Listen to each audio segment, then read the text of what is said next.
네, 반갑습니다. 안녕하십니까? 예, 6주차 여러분하고 이제 국제거래법 6주차 강의를 통해서 만나게 되겠습니다. 네, 이번 시간에는 이제 말씀드린 대로 아마 그 CISG, 가 이번 주네요. 이번 주 역시 3시간이죠. CISG, 비엔나 협약, UN 물품 협약, 아마 마지막이 될 것 같습니다. 그 6주간 저희가 이제 국제거래법 어떤 원론 부분, 그러니까 국제거래법 대강을 훑어보고 이제 국제 매매 계약, 어, 그래서 이제 CIS법을 제일 먼저 봤는데요. 예, 이번 주까지 끝나게 되면 아마 다음 주에는 이제 인코텀스 역시 매매계약 관련한 법규범인데요. 우리 국제거래법을 이해하기 위해서 또 혹시 그 여러분이 그 법률 전문가가 된다거나 뭐 또 그 무역회사랄지 기업에서 일하면서 아마 아, 경험이 있게 될 겁니다. 그런 쪽으로 나가게 되면 인코텀스나 FOB 조건, CIF 조건 관련해서 얘기를 들을 수가 있겠어요. 네, 다음 주는 이제 그렇게 하고요. 아마 지금 어, 지난주였나요? 이번 녹화분이 6주 차니까 이제 추석을 아마 다 세웠을 것 같습니다. 예, 이제 10월 천고마비 계절이네요. 어, 건강에 유의하시고 계속 열심히 공부하시기 바랍니다.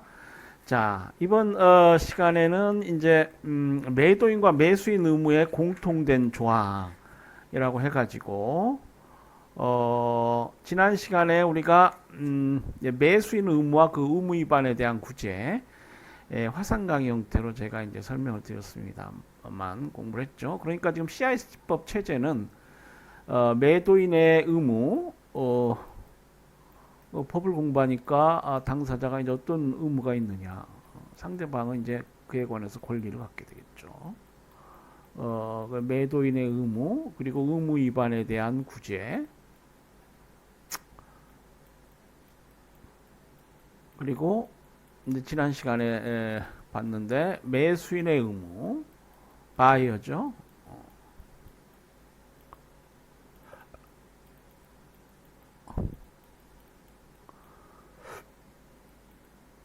바이어 매도인은 셀러라고 합니다. 셀러 매수인의 의무와 의무 위반에 대한 구제 우리 팀 부록에 CISG법 영어 영문본하고 국문본이 같이 있으니까요. 예, 같이 참조하시면서 나도 시간이 있으면 예, 우리 본문 공부하기도 또 벅찰 수 있긴 합니다만은 여유가 생기시면 한번 보시면 좋겠습니다. 예, 매도인은 셀러, 매수인은 바이어입니다.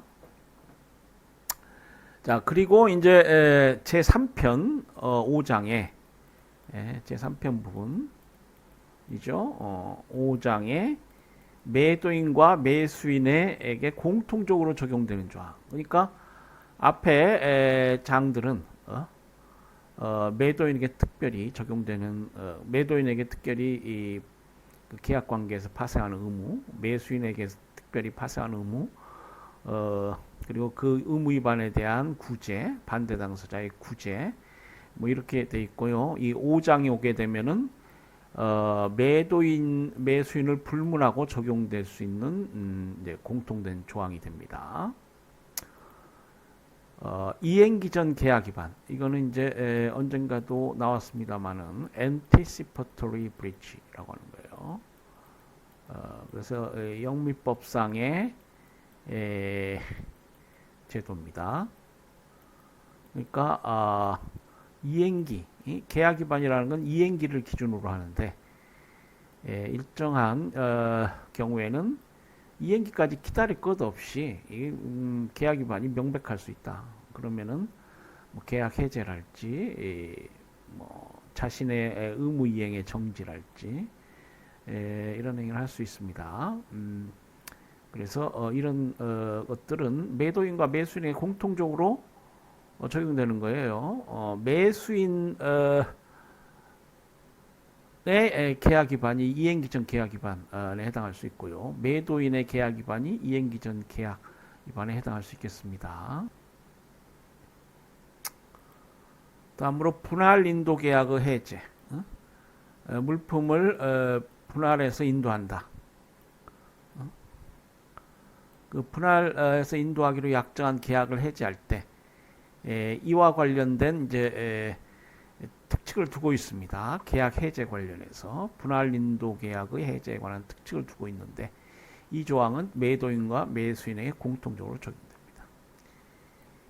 다음으로 손해, 그러니까 손해배상은 이제 구제수단 중에 가장 그야말로 이제 그 뭡니까 여러 구제수단 중에 뭐 구제수단이 왕이라고 할까요? 예, 그래서 이 계약 위반은 상대방이 어떠한 경우에도 주장할 수 있는 뭐 그런 구제수단이었죠. 그래서 이제 이 손해배상 관련해서 뭐 손해액을 어떻게 산정할 것이냐 뭐 이런 문제들은 매도인과 매수인 의무에 공통됩니다. 그리고 손실 경감 의무. 그러니까 일방 당사자의 계약 위반이 있으면은 이제 반대 당사자는 당연히 그 계약 위반으로 인해서 피해를 보겠죠. 근데 피해를 입었다. 손실이 발생했다. 만연이 있으면은 안 되죠. 사법 관계의 가장 핵심적 원리가 뭐라고 그랬어요? 양 당사자의 신뢰 관계. 신의 성실 원칙이라고 했죠. 그러니까 내가 계약 위반을 했는데 그 피해자인 손실을 받은 반대 당사자는 그걸 경감해야 될 의무가 있습니다. 네가 계약 위반했으니까 만연히 나도 모르겠다 그러면 안 돼요. 그러니까 자신이 경감할 수 있는 손실 부분은 경감할 법적인 의무가 있습니다. 그걸 다 하지 않으면은 뭐 그 부분에 관한 배상을 받지 못한다든지 뭐 이렇게 되겠죠. 다음으로 이자 부분이 있어요.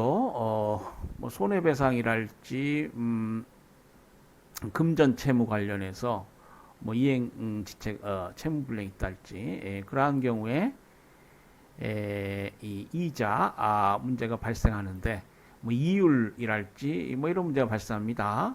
이 부분은 매도인과 매수인에게 공통된 조항이라고 할 수 있겠어요. 다음으로 면책. 면책이라는 건 말 그대로 손해배상 책임을 면제해 준다는 겁니다. 면책. 그러니까 계약 위반이 있다 그러면은 반대 당사자는 손해배상 책임을 지죠. 가장 대표적인 구제수단이고요. 일정한 경우에는 법이 그러한 손해배상 책임을 면제해 준다라는 것입니다. 이제 CIC법에서는 장애, 임페디먼트란 말을 쓰고 있어요. 뭐 뒤에 나오겠습니다.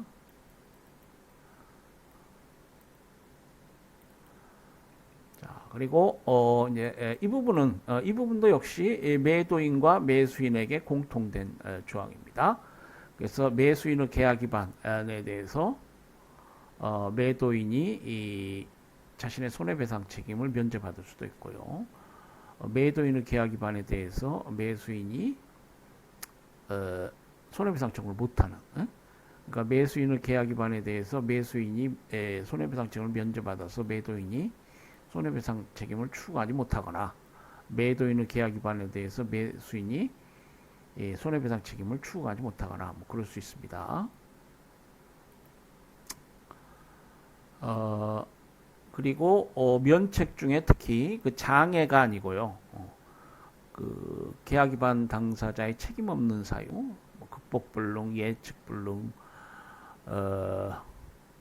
뭐 등등 세 가지 이 불능에 해당이 돼서 그 면책되는 경우가 있고요.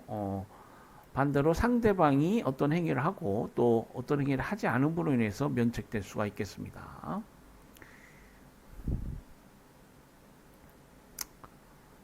다음으로 이제 계약 해제 효과 관련해서 매도인과 매수인 의무의 공통된 부분이 있어요.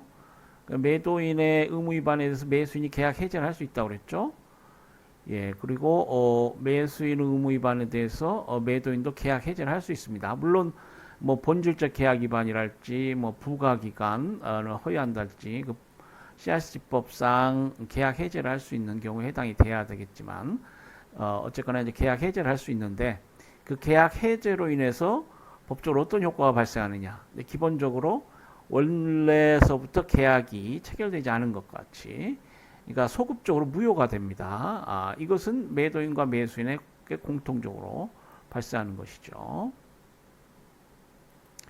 그래서 계약 해제 효과 조항이 있고요. 다음으로 물품의 보관 부분이 있습니다.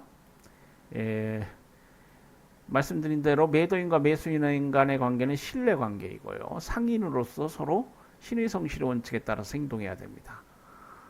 그래서 뭐 이 하자 있는 물품이다 라고 해서 너 계약 위반 하지 않았냐, 계약 부적합한 그럼 품질의 물품을 인도했다.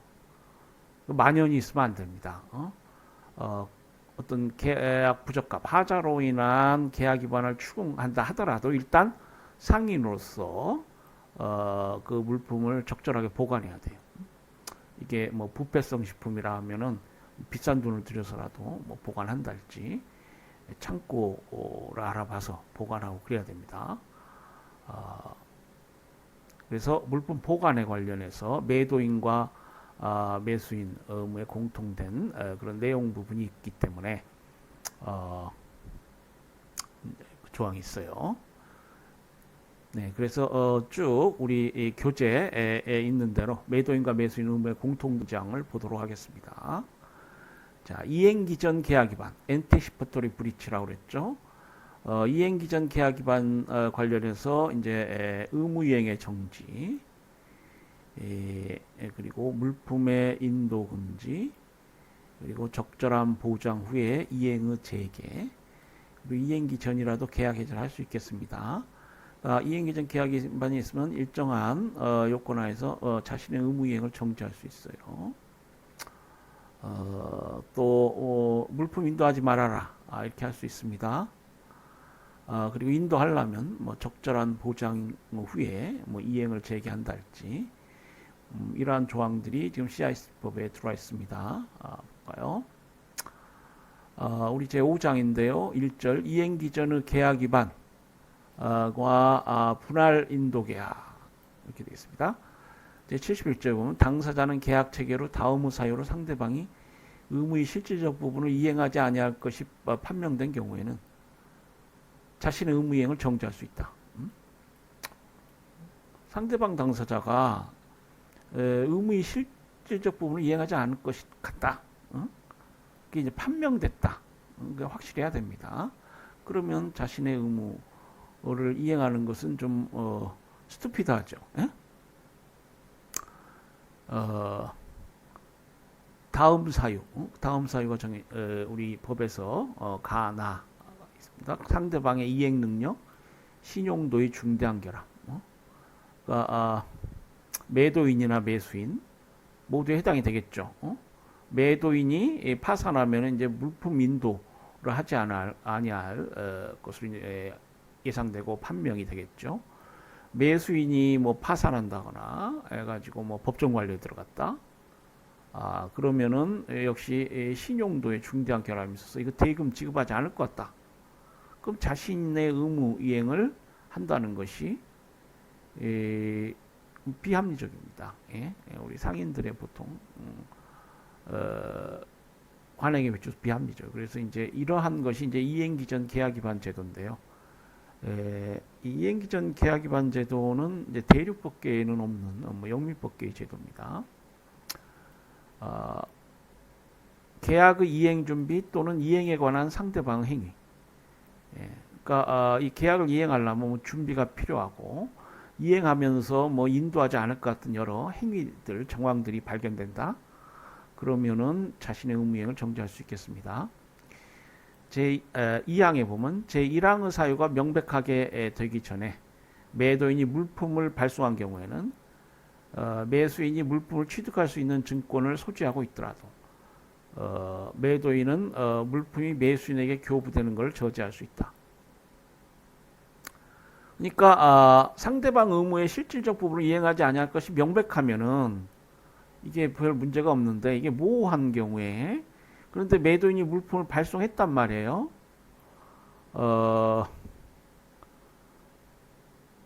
이런 경우에 그 매수인에게 물품이 교부되는 것을 저지할 수 있겠습니다. 물론 이제 대부분 이러한 경우는 이제 그 매수인이 물품을 취득할 수 있는 증권을 소지하고 있는 경우가 많이 있어요. 왜냐하면 그 신용장거를 통해서 은행에 지금 뭐 지급 제시를 한달지 환원을 발행하면서 어떤 대금을 인수받기 위해서 한 달째 가지고 매수인이 어떤 일정한 그 물건의 어떤 소유권 자 비슷하게 뭐 선화증권을 획득했달지 뭐 그럴 수 있습니다. 그렇다 하더라도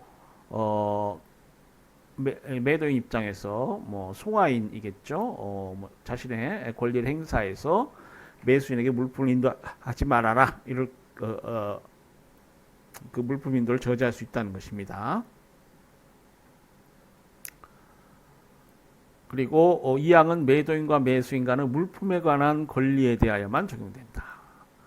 그러니까 그 매매계약상 물품인도 대금 지급 양 당사자의 가장 중요한 의무고요. 매매계약의 본질이죠. 물품인도 대금 지급. 그러니까 이 조항은 바로 이 현물 인도 문제하고 대금 지급 문제만 거기에 포커스를 맞춰서 매매계약의 핵심 부분에 포커스를 맞춰서 적용되는 그런 규정이라는 것입니다. 이 말은 이제 무슨 말인가 하면, 만약에 선화증권이 발급되었다, 그럼 선화증권에 관한 법리가 있어요. 또 환어음이 발행되었다, 그러면 어음법이 적용됩니다. 그래서 하나의 매매계약, 우리 이제 여러분 로스쿨 뭐 지나간다지 하면은 실제로 이게 법적 분규가 되면은 뭐 어음법상 청구를 하기도 하고요. 선화증권의 기초에서 운송계약의 기초에서 다투기도 하고, 보험계약의 기초에서 다투기도 하고, 다양한 어떤 권한의 기초에서 서로 다툽니다. 그러니까 이 조항의 의미는 뭐냐? 그 물품, 현물 그리고 대금 지급 관련해서, 그러니까 매매계약 관련해서만 한정해서 이 조항의 의미가 있는 것이다. 뭐 이런 뜻입니다. 이행을 정지한 당사자는 사망에 보면은 물품의 발송 전후에 관계없이 즉시 상대방에게 그 정지를 통지하여야 하고, 상대방이 그 이행에 관하여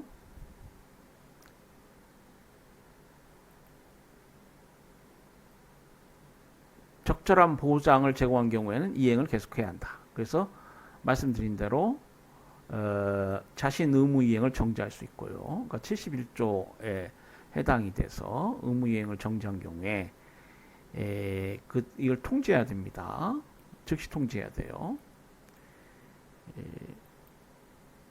그리고 적절한 보상을 제공한 경우에는 이행을 계속해야 됩니다. 할 수 있다가 아니에요. 해야 됩니다. 이게 법상 의무예요.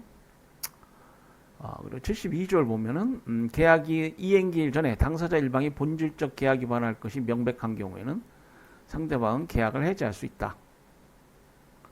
네, 이게 좀 오래된 책이라 뭐 이게 낡은 책인데요.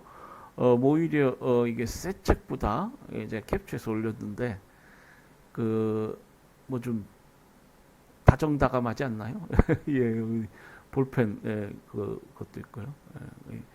그 헌책 구입해서 공부하는 학생이 또 많이 있어요.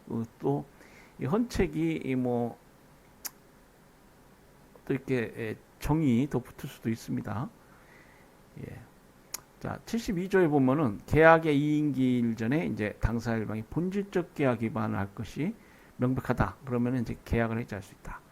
그러니까 그 계약 해제 관련해서는 이행기 전 계약 위반, 또 이행기 그러니까 본래의 계약 위반 관련해서 그 논리, 그 법리가 동일합니다. 그러니까 계약 해제권을 행사하려면 이행기 전 계약 위반이든 본래의 계약 위반이든 본질적 계약 위반이어야 됩니다. 그래서 이행기 전 계약 위반으로 계약을 해지하려면 본질적 계약 위반할 것이 그러니까 이행기를 기다리지 않더라도 이행기에 본질적 계약 위반할 것이 명백한 경우에는 상대방 계약 해지할 수 있다 이런 것이죠. 그리고 2항에 보면 시간이 허용하는 경우에는 계약을 해지하려고 하는 당사자는 상대방이 이행에 관하여 적절한 보장을 제공할 수 있도록 상대방에게 합리적인 통지를 해야 한다. 그래서 통지 의무가 있어요. 이행기 전 계약 위반 그리고 그에 기초해서 계약을 해지하는 경우에는 그 통지를 해야 됩니다. 그러니까 지금 이행기 전 계약 위반이 있을 것 같다. 난 불안하다. 그래서 지금 계약 해지하고 싶다. 이렇게 통지를 해야 돼요. 그러면 상대방이 그런 사유가 있는가? 그러면 내가 적절한 보장을 제공하겠다. 뭐 이렇게 나올 수 있습니다. 그래서 이제 그렇고요. 3항에 보면 제2항 요건은 상대방이 그 의무를 이행하지 아니하겠다고 선언한 경우에는 적용되지 아니한다. 상대방이 그 의무를 이행하지 않겠다 이렇게 선언하면은 뭐 다시 굳이 이런 경우에 통지하라 뭐 이렇게 한다는 것은 비합리적이죠. 자, 73조에 보면은 물품을 분할하여 인도하는 계약에서 어느 분할 부분에 관한 당사자 일방의 의무 불이행이 그 분할 부분에 관하여 본질적 계약 위반이 되는 경우에는 상대방은 그 분할 부분에 관하여 계약을 해지할 수 있다. 그래서 분할 인도 계약 관련해서 본질적 계약 위반, 계약 해제 관련해서 조항이 있습니다.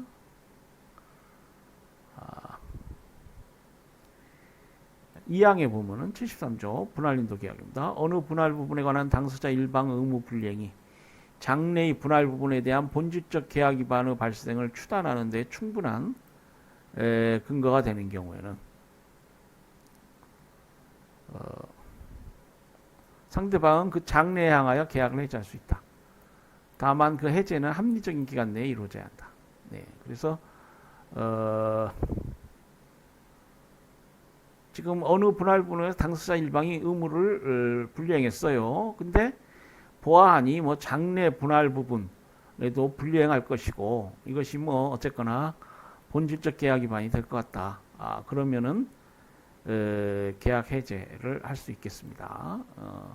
이행기 전 계약 위반이 이제 확대되는 그런 결과가 되네요. 그래서 그렇고요. 다만 이제 해제는 합리적 기간 내에 이루어져야 됩니다.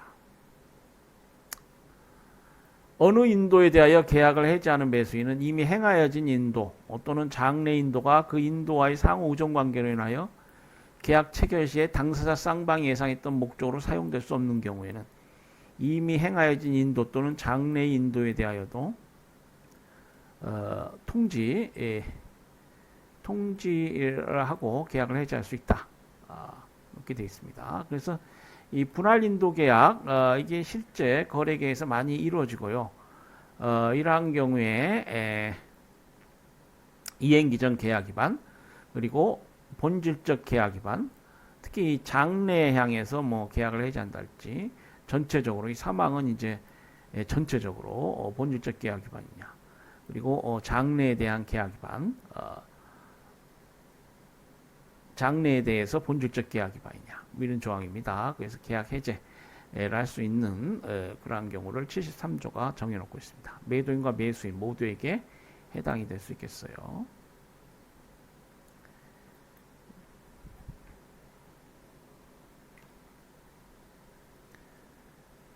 네. 자, 말씀드린 대로 이제 제 3편 5장에 이렇게 있고요. 우리 이제 12절 교재 49페이지입니다. 제가 캡처해 놨는데요.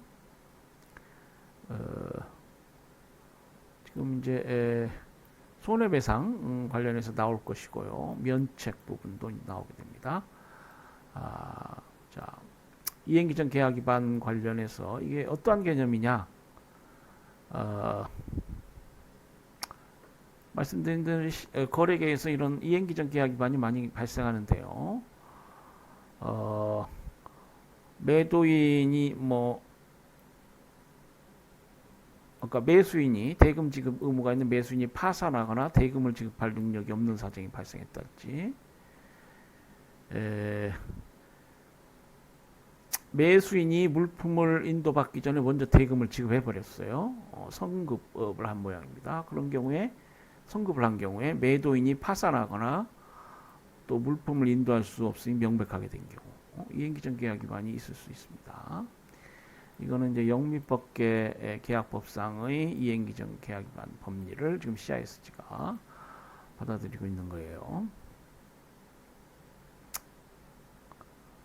그래서 일정한 이행기전 계약 위반 관련해서 법이 그와 관련한 법적 효과를 규정하고 있습니다. 네, 관련 외국 중재 판정인데요. 보면은 의류 생산자, 매도인이네요. 의류 판매상, 매수인. 조금 작게 글씨가 나와서 여러분 보기 어쩔지 모르겠습니다. 일정량 물품의 매매 계약을 체결했다. 매도인은 인도 한 달 전에 견본을 보냈고 12호로 매수인은 물품의 품질에 이의를 제기하였다. 물품에 하자가 있다. 이거 많이 다투지죠.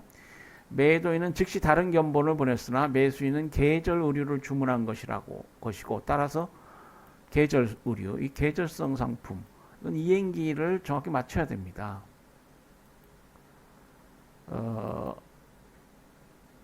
뭡니까? 완성품. 이 완성품이 적시에 인도되는 것이 본질적으로 중요하다. 이행기를 맞춰야 된다는 것이죠. 그래서 주문을 취소한다. 그러니까 처음 물품에 하자가 있고 다른 견본을 보냈지만은 이 계절성 상품이라 그렇다는 것입니다. 견본에 대하여는 인도 기한이 예정되어 있지 않았고 견본은 물품이라고 볼 수 없다. 견본은 견본일품이죠. 계약 목적물 물품이라고 할 수 없습니다. 견본 후 인도 지처가 본질적 계약 위반에 해당되는지 문제는 간단하지 아니하였다. 인도 지체는 본질적 계약 위반에 해당하고 계절적 상품이니까 보통 인도 지체는 본질적 계약 위반은 아닙니다. 그런데 이런 그 계절 의류랄지 부패성 식료품이랄지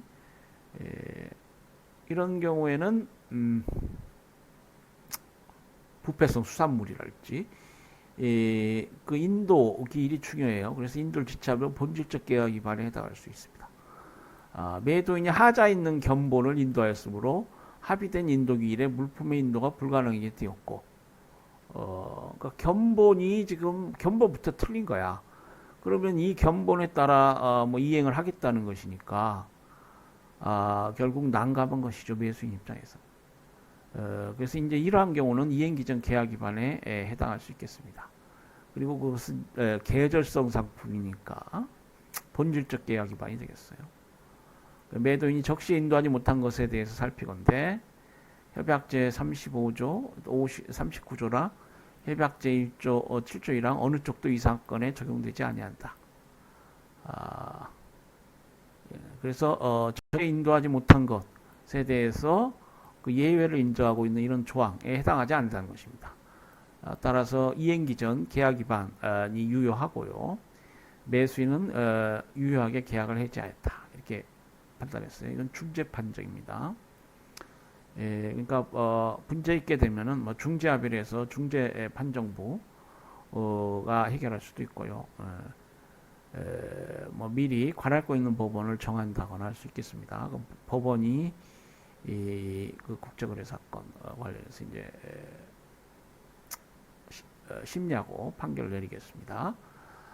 또 아무런 합의가 없었다. 그러니까 원래 매매계약 체결할 때 말씀드린 대로 이런 분쟁 해결에 관한 합의를 보통 합니다. 여러분 대한상사중재원 홈페이지 가서 뭐 여러 유형의 그러니까 분야별로 뭐 모범 계약서가 있는데 한번 살펴보면 좋다 이렇게 말씀드렸죠.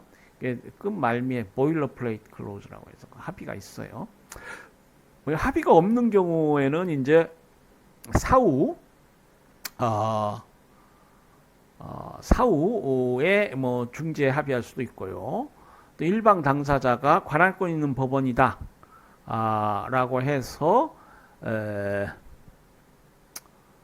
그 소를 제기하면은 그 법원이 이제 재판하죠. 그래서 우리 그 본 유니렉스 여러 판결, 뭐 독일 법원의 판례 뭐 이런 것들이 그렇게 해서 나오게 됩니다. 네, 예, 그래서 일단 첫 부분 강의를 여기까지 마치고요. 예, 그 두 번째 의무행위 정지 관련해서 또 설명을 드리도록 하겠습니다. 예, 감사합니다.